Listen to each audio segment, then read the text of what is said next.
사랑하는 여러분, 이 무더운 날씨에 잘 계십니까? 이열치열입니다. 더울수록 성령의 불로 충만하셔서 이 더위를 극복하는 저와 여러분 되시기를 주 예수님의 이름으로 축복합니다. 아멘. 하나님의 말씀은 반드시 이루어집니다. 베드로가 한 번은 친구들과 함께 고기를 잡으러 갑니다. 밤새도록 한 마리를 잡지 못했습니다. 그런데 새벽녘에 소리가 들립니다. 그물을 배 오른편으로 던지라. 순종하여 오른편에 그물을 던졌더니 고기를 심히 많이 잡게 되었습니다. 배가 가라앉을 만큼 어디든지 고기가 가득. 선미, 배 뒷편에도, 뱃머리에도, 배 한복판에도 특정한 종류의 물고기가 가득했습니다. 찬송가 생각납니다. 부름받아 나서니 몸 어디든지 가오리다. 그때 가득 채웠던 물고기가 가오리가 아니었을까 이렇게 생각합니다. 베드로가 이 찬송을 부른 이후로 그때부터는 주님이 어디를 부르시든지 어디든지 가게 되었다는 그런 이야기입니다. 설렁하십니까? 더울 때는 설렁한 게 참 좋습니다. 오늘 이 본문의 말씀은 언제 일어났느냐? 예레미야 30의 1절에 보시면 유다왕 시드기야가 통치한 지 열째 해라고 했습니다. 10년째 될 때입니다. 그때에 바벨론 군대가 예루살렘 성을 에워쌌습니다. 호위한 것입니다. 언제부터인가? 시드기야 왕이 통치한 지 9년째 될 때부터. 그러니까 1년 전부터 예루살렘은 포위되어 있었습니다. 누구에 의해서?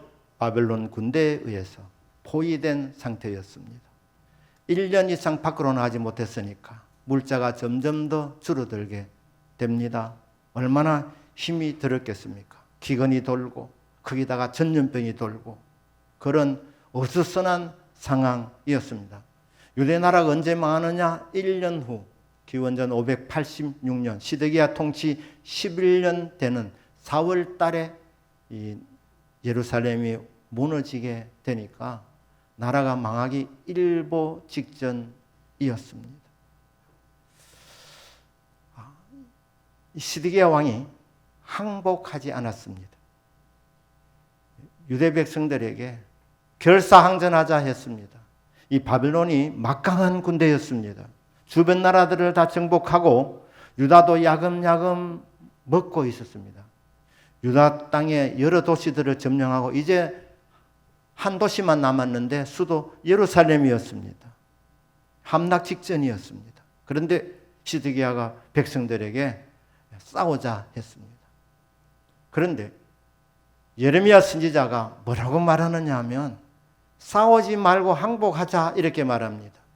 싸워봤자 승산이 없다. 시간이 가면서 사상자만 속출할 뿐이니까 한 시간이라도 빨리 항복하는 것이 그게 현명한 것이다 하면서 예루살렘 주민들에게 항복해야 된다 이런 메시지를 했습니다. 백성들은 그 설교를 듣고 반발합니다. 아니 저런 매국노가 있나? 힘을 다해서 바벨론과 싸워도 이길 똥 말똥인데 선지자가 말씀을 전하면 듣는 사람들이 용기를 얻고 희망을 품게 되고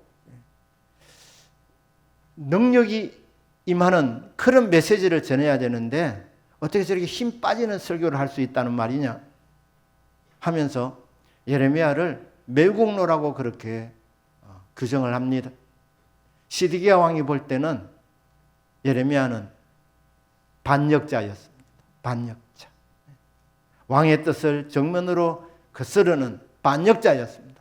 그래서 예레미야가 더 이상 이런 메시지를 전하지 못하도록 체포합니다. 그리고 왕궁 시대 뜰에 예레미야를 붙잡아서 가두어 버립니다. 이런 상황 속에서 여호와의 말씀이 선지자 예레미야에게 임했습니다. 오셔서 무슨 말씀을 주셨느냐? 예레미야야, 네 조카 하나멜이 너를 찾아올 것이다. 와서 아나돗에 있는 밭을 사라고 할 것이다. 하나님이 예상 밖의 말씀을 하신 것입니다. 사실 이게 일어날 가능성 희박이었습니다. 예레미야는 고도관 선지자였습니다. 메시지가 심판의 메시지가 주로 이루었기 때문에 사실은 알고 보면 심판 이후의 구원의 메시지였습니다만은 백성들은 구원에 대한 메시지는 별로 듣지 않고 앞에서 심판에 대한 말씀, 그 말씀 자체를 아예 하지 말고 희망의 메시지만 전하라고 했기 때문에 예레미야를 싫어했습니다. 고향 사람들까지도 싫어했습니다. 친척들도 물론이었습니다. 예레미야가 감옥에 들어갔을 때에 친척들이 뭐라고 말했겠습니까? 결국 좋지 않은 메시지를 전하더니 잘 됐구만. 이렇게 생각했을 것 아닙니까? 그러니까 예레미야 생각할 때 나를 찾아올 사람이 누구 있겠는가? 그런데 하나님께서는 조카가 찾아온다고 말씀했습니다. 그런데 여호와께서 말씀하신 그대로 하나멜이 찾아온 것입니다. 그리고 하나님 말씀하신 그대로 아나돗에 있는 밭을 사라고 말하는 것입니다. 왜냐하면 너에게 그 밭을 살 수 있는 권리가 있다고 이렇게 말했습니다. 나라가 지금 망하기 직전입니다. 그 예레미야 뭐라고 말씀했습니까? 나라가 망하고 너희들은 포로로 멀리 붙들려 갈 것이다. 나라가 망하고 포로되어서 나라가 떠나게 되는 지경에서 밭을 산다는 것, 이게 지혜로운 투자겠습니까? 지혜로운 선택이겠습니까? 그런 메시지를 전했던 예레미야에게 하나님께서 아나돗의 밭을 사라고 네 조카가 와서 말할 것이라고 일러준 것, 그대로 되는 것을 보면서 예레미야는 알게 됩니다. 이 아나돗의 밭을 사라고 하나님께서 하시는구나 하면서 그 밭을 삽니다. 투자의 시기로 보면 최악의 시기였습니다. 그때 예루살렘 거민들은 짐작했지 않겠습니까? 이 바벨론 군대가 주변의 나라들을 다 점령했는데 예루살렘도 조만간에 무너지지 않겠는가? 그리고 우리가 포로되어서 멀리 가게 될 것이라. 이런 생각들이 드는데 그 땅을 어떻게 살 수 있다는 말입니까? 시세가 바닥을 치고 있는 시점이었습니다. 투자의 최적기가 아니라 최악의 시기였습니다. 그렇지만 하나님께서 하라고 하면 순종해야 됩니다.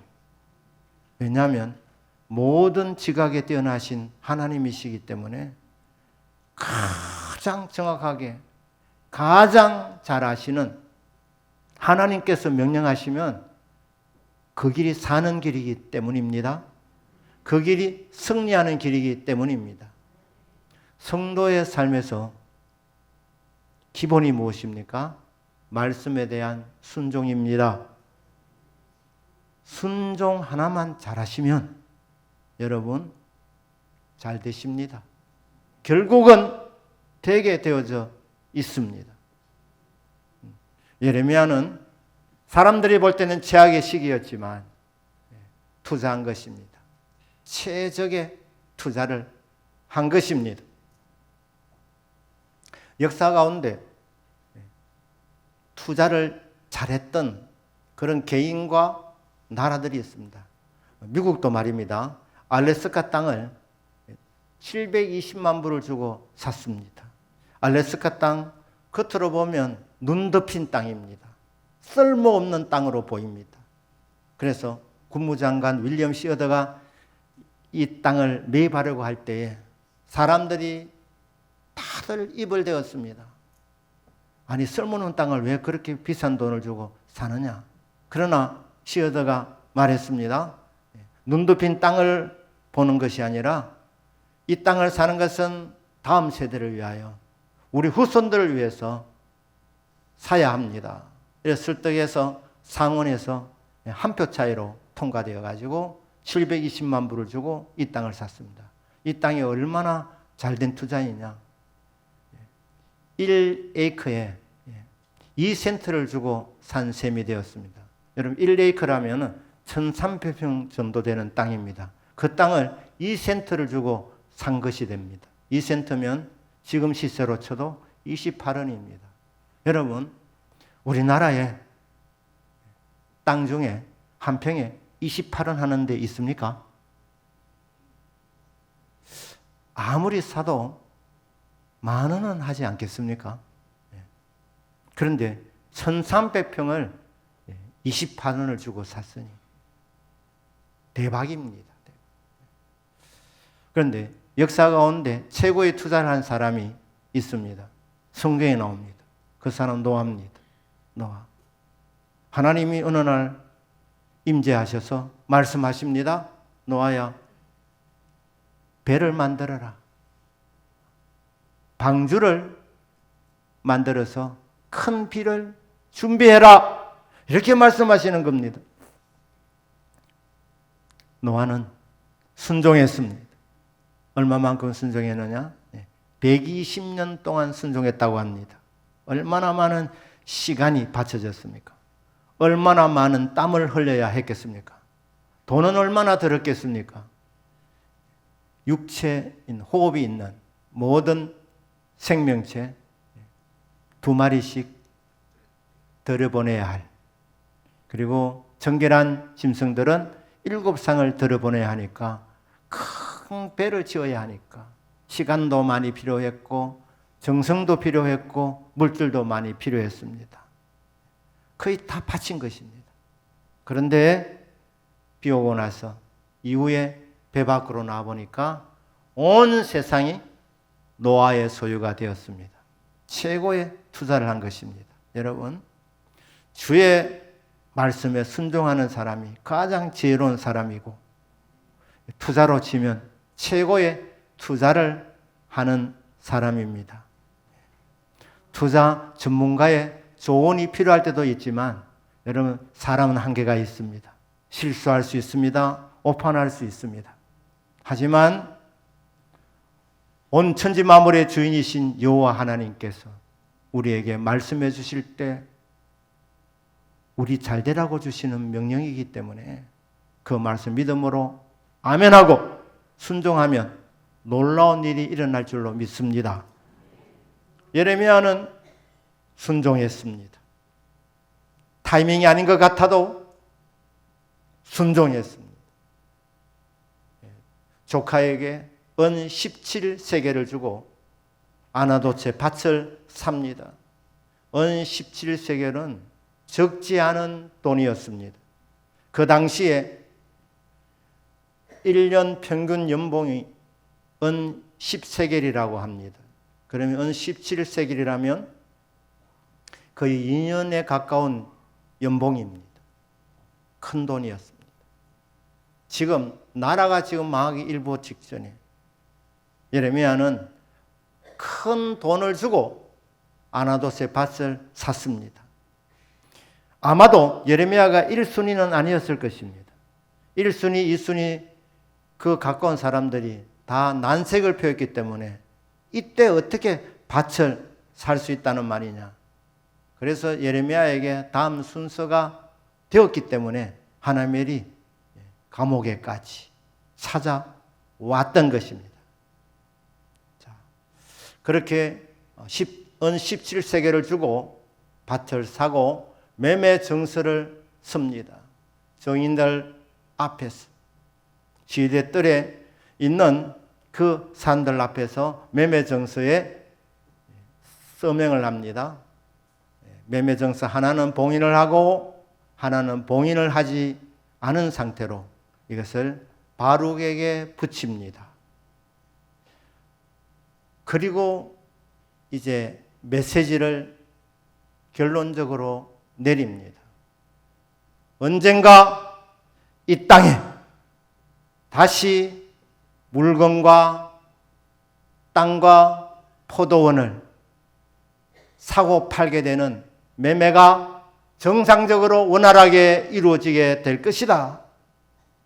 이게 예레미야가 행동으로 나타내었던 예루살렘이 바벨론에 포위되어 있던 예루살렘 국민들에게 주셨던 메시지였습니다. 그리고 나서 예레미야가 기도를 합니다. 말씀드린 바대로 성도의 기본은 순종입니다. 그리고 기도는 언제 하느냐? 순종하면서 문제가 생길 때, 순종하면서 내가 지금 이 길을 잘 가고 있는지, 가는 길을 더 명확하게 하기 위해서, 분명하게 알기 위해서 하나님께 던져 올리는 것이 기도라는 것입니다. 자, 예레미야가 어떻게 기도합니까? 예레미야가 시작할 때, 나의 주 여호와여, 이렇게 시작합니다. 탄식으로 시작합니다. 왜냐하면 사람들도 놀랬지 않겠습니까? 아니, 정말 나라가 망한다고 메시지를 전하더니만, 아니, 망하는 그 땅에 또 왜 투자는 또 왜 하느냐? 땅을 사기는 왜 샀대? 사람들이 조롱할 것 아닙니까? 그러니까 예레미야가 순종을 했지만 하나님 앞에 뭐라고 말합니까? 나의 주 여호와여, 이렇게 탄식합니다. 그리고는 예레미야가 그 기도의 내용이 뭐냐면, 하나님 나에게 무엇을 주십시오, 그런 내용이 아니고 신앙 고백이었습니다. 신앙 고백. 기도를 들으시는 하나님이 어떤 분인지 신앙 고백을 한 것입니다. 하나님은 어떤 하나님이냐? 예레미야는 고백합니다. 하나님이요, 하나님은 우리를 만드신 창조주 하나님이십니다. 하나님께서 이 우주 만물을 창조하실 때 능력으로 창조하셨습니다. 그래서 예레미야가 기도를 시작하면서 탄식을 했고, 바로 이어서 했던 신앙 고백의 첫째는 뭐냐? 하나님을 전능하신 창조주로 고백한 것입니다. 저와 여러분의 기도도 신앙 고백이 주를 이루기를 주님의 이름으로 축복합니다. 기도의 주 내용이 찬양과 경배가 되기를 축복합니다. 하나님을 찬양한 것입니다.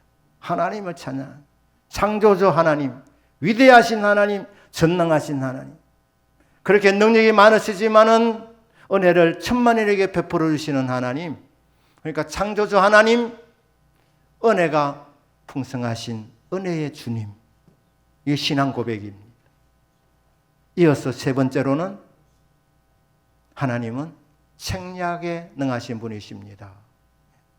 하나님은 전능하신 하나님이시고, 하나님은 사랑이 많으시고 인자와 자비와 긍휼이 풍성하신 은혜의 주님이시지만 동시에 전지하신 분,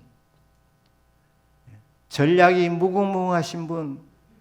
성도 여러분, 우리가 살아가는 이 세상은 전쟁터입니다. 이 전쟁터는 어떻게 승부를 거느냐? 책략으로, 전략으로 승부를 걸어야 됩니다. 그런데 최고의 전략가가 누구시냐? 주 여호와 하나님이신 줄로 믿습니다. 하나님은 창조주 하나님, 하나님은 은혜가 많으신 하나님, 하나님은 전지하신 하나님. 그 다음에 뭐라고 말씀합니까? 하나님은 온 땅의 주인이시고 온 땅을 섭리하시고 다스려 가시며 온 땅을 인도하시는 분, 그렇게 고백합니다. 만물의 주인이신 여호와 하나님. 그 다음에 하나님을 역사의 주인으로 고백합니다.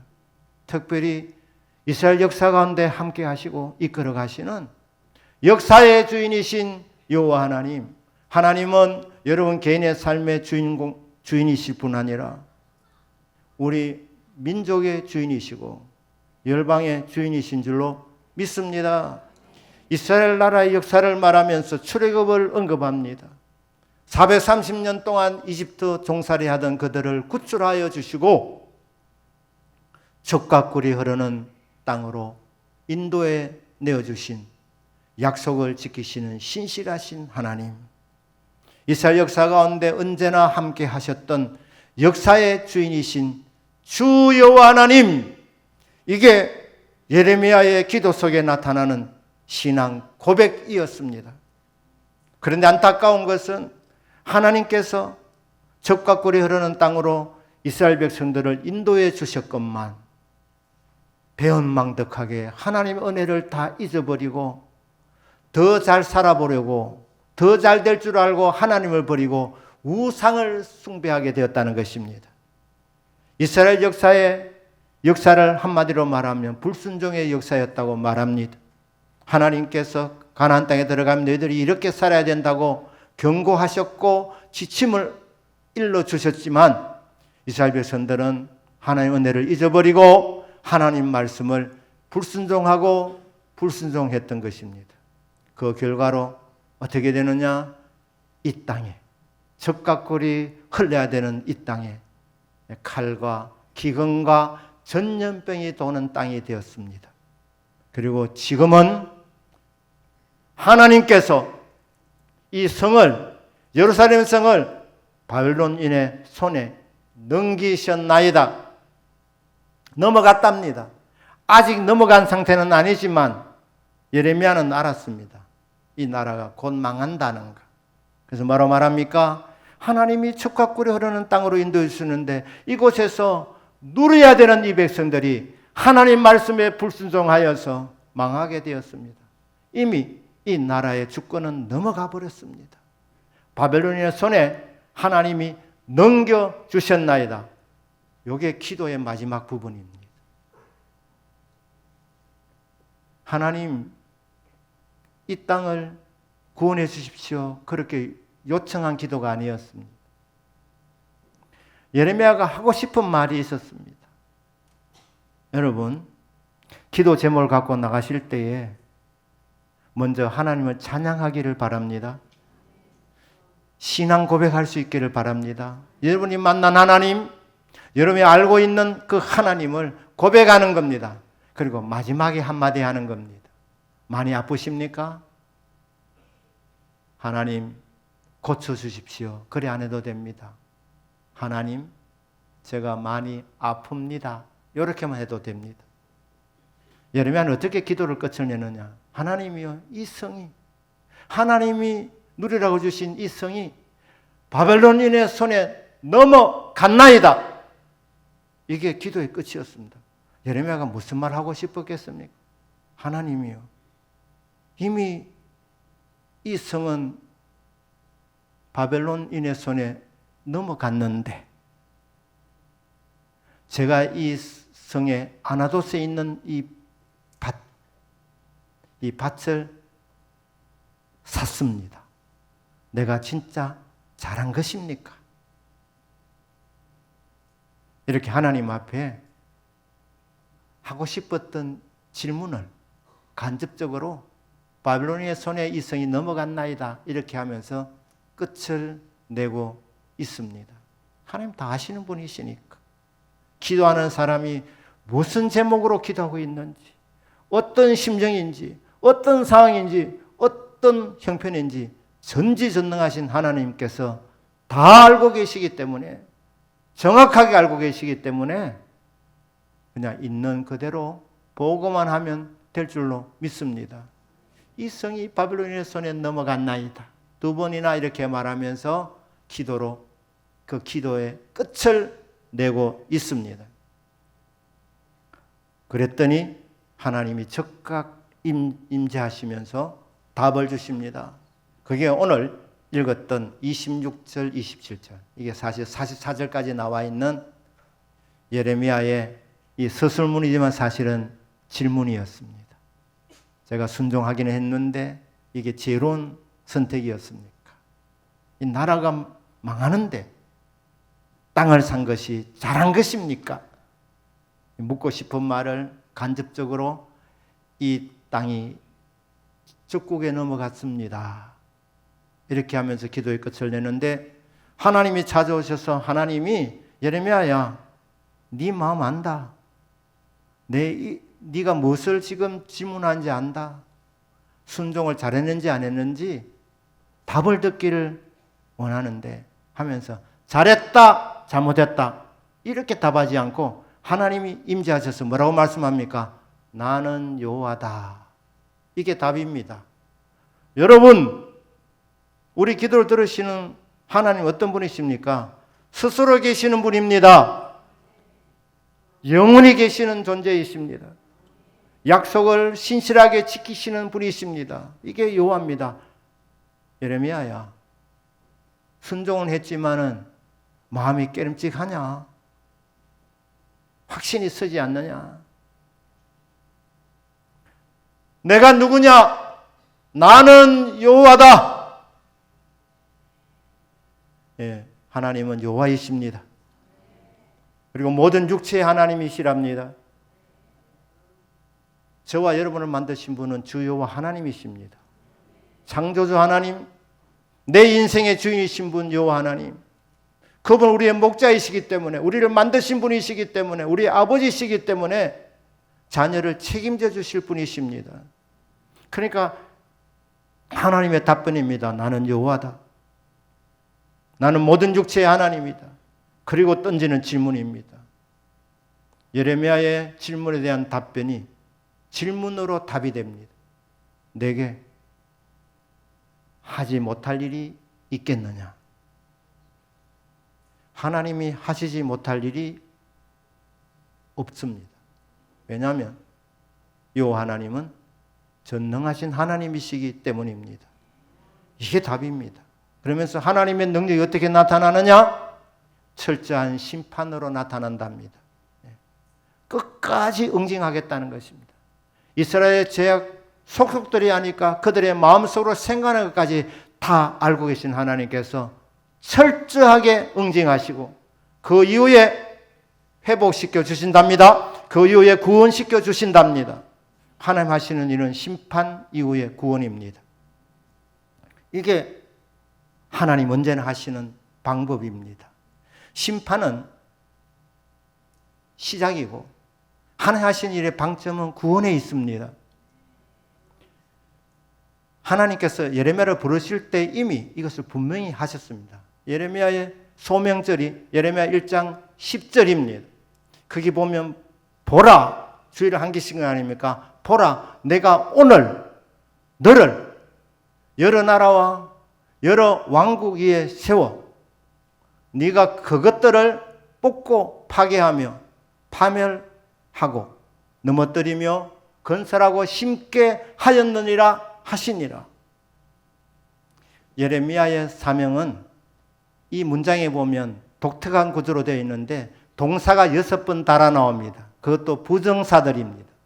부정사는 목적으로 주로 번역하지 않습니까? 그러니까 하나님이 예레미야를 부르셔서 하시고자 하는 일은 뭡니까? 하나님은 뽑기 위해서 부르셨답니다.